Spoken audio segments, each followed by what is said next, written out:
by 2. Magandang araw, mga kababayan. Welcome sa ating special coverage ng 43rd William Jones Cup. Ngayong araw, tatalakayin natin ang kahangahangang simula ng Strong Group Pilipinas laban sa United Arab Emirates.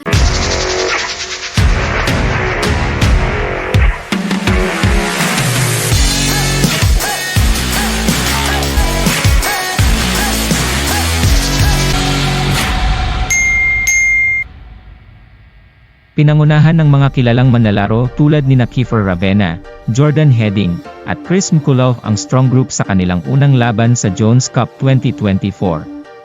Talagang ipinakita nila ang kanilang lakas sa laban na ito.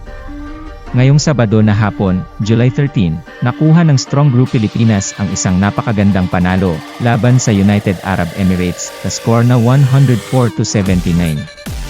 Sa Taipei ginanap ang laban at nagningning ang ating koponan mula simula hanggang katapusan.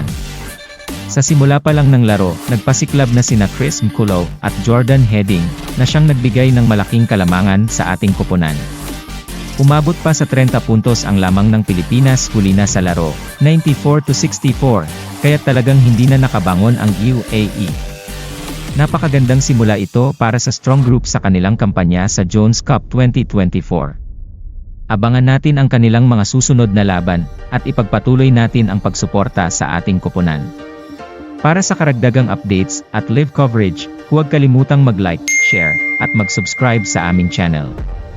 Ito po ang The Daily Trend, at ito ang Jones Cup 2024.